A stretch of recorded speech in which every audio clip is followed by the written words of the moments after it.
이미 중앙정부에서도 인지를 하고 있는 상태였고.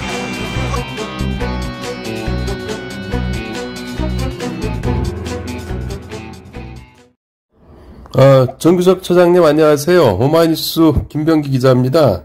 네, 기자님. 예, 건강 괜찮으세요? 예. 급하게 이렇게 그냥 요청해서 죄송합니다. 아니요.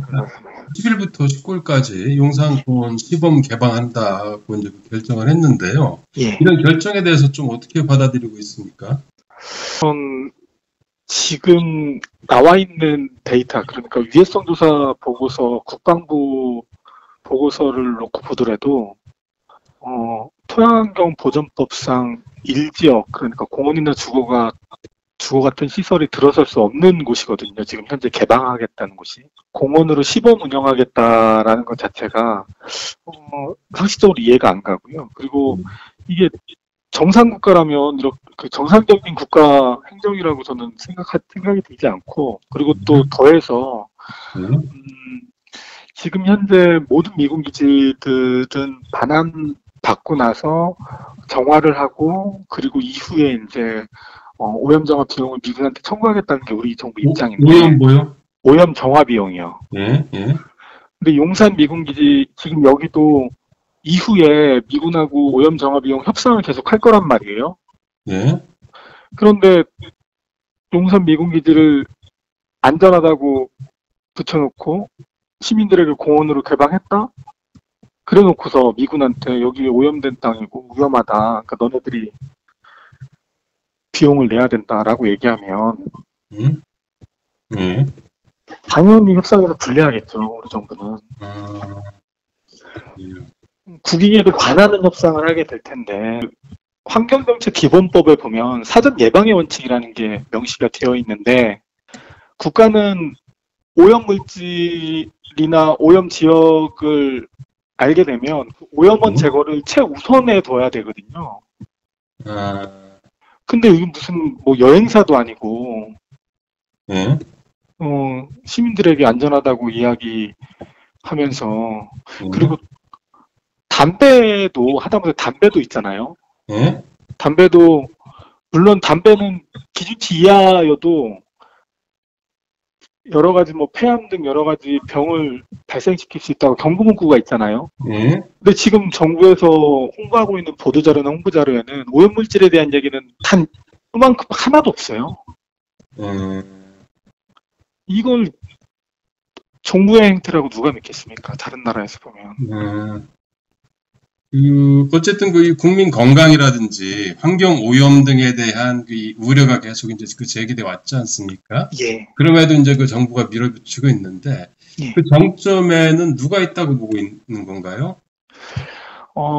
지난번에도 그 방을 하려고 했다가 보도자료를 냈다가 하루 만에 이제 다시 잠정 연기한다고 보도자료를 냈잖아요. 그렇죠. 근데 그 즈음에 경인일보만 기사가 났는데요. 경인일보 단독 기사라고 해서 국토부에선 잠정 연기를 했지만 대통령실에서는 6월 중으로 일시적으로 개방을 하려고 한다라는 기사가 나왔어요. 그러니까 이건 사실은 국토부에서도 용산공원에 대해서는 N+7년, 그러니까 N은 반환받은, 용산 전체 부지를 반환받은 시점을 N이라고 두고, 그리고 그 이후에 7년 동안 오염정화 기간을 두고, 공원 조성까지 7년이 걸리고 나서 그 이후에 공원으로 일반에게 공개한다라는 국토부 계획이 있는데, 그런 것까지 다 무시하면서 이렇게 하는 건 사실, 대통령실, 그리고 뭐, 대통령, 입김이지 않을까, 충분히, 그렇게 예상하는 거죠. 대통령이 이렇게 결정했다면 이거는 어떻게 평가해야 되는 거예요? 국민 건강과 어쨌든 안전을 최종적으로 책임져야 될 사람이잖아요. 이게 흐름을 보면 대통령께서 당선이 되고 나서 이제 조감도 이렇게 설명하면서 여기 공원으로 만들어서 6월 중으로 공원으로 조성하겠다라고 처음 이야기를 했단 말이에요. 그러고 나서 6월 내에 그 일부 반환받은 곳을 공원으로 개방 못한다. 문제 제기하고 막 이야기가 되니까 대통령실에서 어떻게 얘기가 바뀌냐면 시범 개방이라는 이름으로 바뀌었어요. 그게 이제 일시 개방이든 시범 개방이든 바뀌었고 그 다음에 9월 달엔 전면 개방하겠다. 예. 이렇게 또 얘기가 됐거든요. 그렇죠. 근데 6월 달 이후로 9월 달까지 3개월인데 3개월 동안 할 수 있는 게 없잖아요. 오염정화를 할 수 있는 것도 아니고. 예. 그랬더니 다시 또 지금은 어떻게 바뀌냐면 10일 동안 시범 개방을 하고 9월 달부터 임시 개방을 하겠다라는 게 정부의 설명이더라고요. 그러니까 여기 얘네들도 네? 법상으로 공원을 지금 공원으로 할 수 없다는 걸 아는 거예요. 오염물질이 저렇게 뻗어져 있는데 공원으로 할 수 없은 거 아니까 자꾸 법을 피해가려고 이런 식으로 만들고 있는 거죠. 근데 답답한 건 기자님 말씀하셨던 것처럼 예. 정부라면 대통령이라면 국민의 건강권을 책임져야 되는 역할인데 예. 오염물질이 있는 곳에 뭐 피복을 하면 안전하다, 피복을 하고 2시간 이하면 안전하다 이렇게 얘기하면서 들어보낸다는 게 말이 되냐고요. 우리가 코로나 때 예. 가장 정부가 얘기했던 말 중에 하나가 건강한 사람은 코로나를 감기처럼 앓고 지나간다. 예. 근데 기저질환이 있는 사람이거나 노약자 같은 경우에는 치명적일 수 있다. 이렇게 했잖아요. 그렇죠. 이것도 마찬가지인 거죠. 건강한 사람 같은 경우에는 진짜 별 이상 없을 수도 있어요. 예. 근데 이후에 문제가 드러날 수 있죠. 그렇죠. 그러면 그걸 누가 책임지겠어요? 다 국가가 그때 가서는 역학조사나 이런 것도 하기 힘들 텐데 그때도 책임 안 질 거 아니에요. 그렇죠. 그럼 처음부터 오염된 물질이 있는 걸 아는데 이거 어떻게 들어보내면 이건 상상도 할 수 없는 일이 지금 벌어지고 있는 거죠, 사실. 그렇군요. 그 아까 이제 잠깐 말씀하시긴 했는데 그 예. 국토부 쪽은 이제 잔디로 이제 그 좀 덮었고 슬쩍 덮었고 2시간 정도 체류하면 인체에 이제 그 무해하다는 거잖아요. 예. 근데 이제 그 잔디에 앉아서 이제 그 쉬기도 하고 뭐 이럴 거 아니에요. 예. 계속 걷기만 지나기만 하는 게 아닐 거 아니에요. 예. 이럴 때 어떤 게 좀 우려가 됩니까? 인조잔디나 잔디를 완벽히 어떻게 피복을 했는지 전 잘 모르겠지만, 실제로 그 피복을 했다고 해서 위험물질 노출을 100% 원천적으로 차단할 수 없다라는 걸 국토부가 자인하고 있는 거죠. 왜냐하면 2시간 시간 제한을 두고 있으니까요. 만약에 피복을 한 게 100% 원천적으로 차단할 수 있으면 시간 제한을 둘 필요가 없겠죠. 걔들 입장에서. 그렇죠. 그러니까 이게 휘발성이 굉장히 강한 것들이에요. 뭐 니켈이나 뭐 이런 발암물질들이. 그렇죠. 그러면 잘못해서 자기가 있는 곳이 아니더라도 다른 곳에서 날라온 것이 호흡기를 침투할 수도 있는 거고. 그리고 실제로 피복 상태가 100% 되어 있지 않은 상황이라면 콘크리트나 이런 걸 완전히 필름으로 덮이지 않는 이상은 그게 어떻게 100% 돼 있겠어요. 그러면 드러난 곳에서 오염물질하고 직접 접촉이 있을 수도 있는 거고 100% 보장을 못하는 상황이잖아요.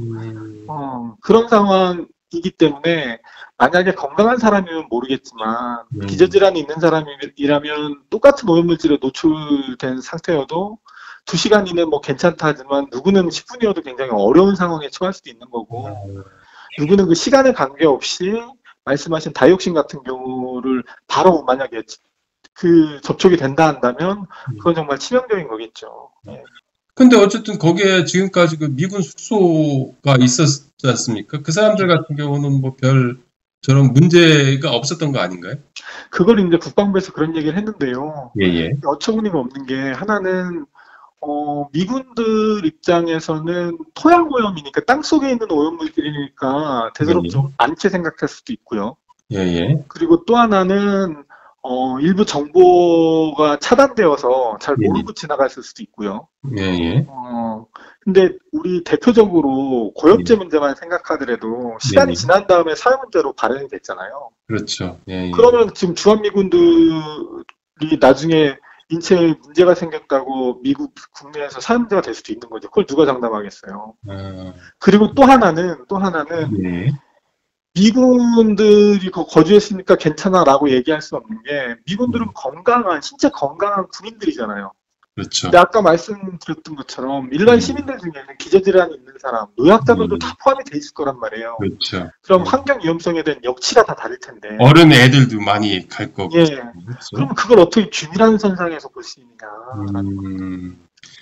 우리나라 공무원으로서는 할 수 없는 말들을 지금 하고 있는 거죠. 아, 그렇군요. 그 최근 그 국토부가 그 윤미향 의원실에 이제 제출한 미군 숙소부지 등 이제 조사 자료 그 내용이 좀 공개돼가지고 좀 논란이 있었지 않습니까? 예. 그 핵심적인 내용은 어떤 겁니까? 그 숙소부지 같은 경우에는 29배 넘게 나왔고요. 예. 총 탄화수소가 그리고 발암물질 아니면 벤젠과 페놀류 이런 것들은 숙소부지의 그 TPH 수치를 말하는 거죠? 예, TPH 수치가 29배. 그리고 벤젠과 페놀류 같은 경우에는 뭐 각각 3.4배, 2.4배. 예. 그리고 또 이제 그 종합체육시설 지금 거기에 이제 푸드트럭 갖다 놓고 쉼터 만들었다는. 예. 거기는 스포츠필드. 예, 스포츠필드. 예. 거기는 TPH가 36배 기준치. 아. 예, 뭐 이런 식으로 좀 나와 있고 그리고 다육심 같은 경우에도 검출이 되고 지금 그런 상황입니다. 2017년도에 그 이제 이게 그 2017년도에 우리나라에서 뭐 미군도 정보를 하도 안 주니까 국방성에 직접 그 미국에는 정보자유법이라고 있는데 그걸 통해서 1990년부터 2015년까지 그 유류 유출 사고만을 청구해서 받았어요, 저희가. 그때 당시 받았을 때 84건의 총 유류 유출 사고가 있었는데 어느 특정한 지점이나 특정한 구역에 그게 있는 게 아니라 전체예요. 왜냐하면 70년 넘게 사용한 부지잖아요. 그렇죠. 시설들이 굉장히 낙후돼 있고 그럼 그 밑에 지하 배관이나 유류 시설 이런 것들이 굉장히 낡아서 거기서 이제 유출되는 것들이거든요. 어느 특정 지역만 오염되어 있는 게 아닙니다. 그 9월에 이제 그 임시개장 한다라는 건데요. 보시기에 이걸 정하려면 최소한 얼마 정도 기간이 필요하다고 보시나요? 몰라요. 왜 모르냐면 우리는 이 전체 부지를 다 반환받지 않았고 전체 부지를 다 반환받은 다음에 또 전체를 다 정밀조사를 하지 않았기 때문에 몰라요. 근데 다만 비근한 예로 그 부평에 있는 캠프마켓 캠프마켓이 용산 미군기지 한 5분의 1 정도 크기거든요. 캠프마켓이 5분의 1. 예, 5분의 한 뭐 2년 정도 넘게 이렇게 2년 정도 하지 않았나요? 했고요. 그리고 비용이 한 900억에서 1000억 정도 든 걸로 알고 있어요. 그러면 그것보다 한 5배 넓은 용산 미군기지라고 한다면 이게 산수로 계산하는 건 적절하지 않겠지만 비용이 뭐 굉장히 많이 들겠죠. 그리고 대략적으로 최소한 인천 그러니까 이 부평이라든지 그리고 이제 또 춘천의 그 캠프 페이지 한 뭐 3년 이상 이제 정화 작업을 벌인 걸로 알고 있는데 그런 것들과 이렇게 대충 추산할 때 용산 같은 경우는 최소한 어느 정도 있어야 된다라는 뭐 이런 게 좀 추계가 가능할까요? 국토부에서 잡은 N+7년이 최소 기준이라고 생각해요. 7년 동안 정화하고 공원 조성까지 들어가 있는 거죠. 공원 조성까지? 예. 그게 사실은 캠프 페이지 같은 경우에는 3년 동안 정화 작업을 했다고 하지만 정화 작업이 다 끝난 상태에서 그 땅을 팠는데 드럼통이 30통이 나왔어요. 그러니까 실제로는 이게 부실정한 거죠. 그러니까 이게 중요한 거는 정화 계획을 잘 세워야 되는 거고, 그 다음에 오염 정화를 제대로 해야 되는 거고, 마지막에 검증까지 3단계가 다 가야 되는 건데, 여튼 국토부에서 잡은 최소 7년이 기준이라고 저는 생각을. 마지막으로 이제 정부에 꼭 당부하고 싶은 말이 있다면 뭐 어떤 게 있을까요? 기자님께서도 말씀하셨지만, 국가라면 국민의 건강권, 안전권을 책임져야 되는 게 제일 우선이죠. 그걸 지금 포기하고 있는 것 같아요. 그래서 굉장히 안타깝고 화가 나고요. 또 하나는 용산공원은 용산 미군기지 저는 100년, 110년 넘게 외국 군대가 주둔했던 곳이잖아요. 청나라부터 시작해서. 그렇죠. 그곳은 우리나라 땅이지만 우리나라 주권이 미치지 못했던 곳이어서 그곳을 개방한다는 건 굉장히 큰 의미가 있는 겁니다. 그렇죠. 시민에게 돌려주려면 제대로 된 땅으로 돌려줘야죠. 위험한 곳을 위험하지 않다고 포장해서 예. 이 정부의 어떤 가시적인 성과처럼 예. 쇼처럼 보여주기 위해서 스스로의 의무를 방기하지 않았으면 좋겠습니다. 그래. 아이고, 어쨌든 그 말씀 감사합니다. 고생하십시오. 고맙습니다. 예.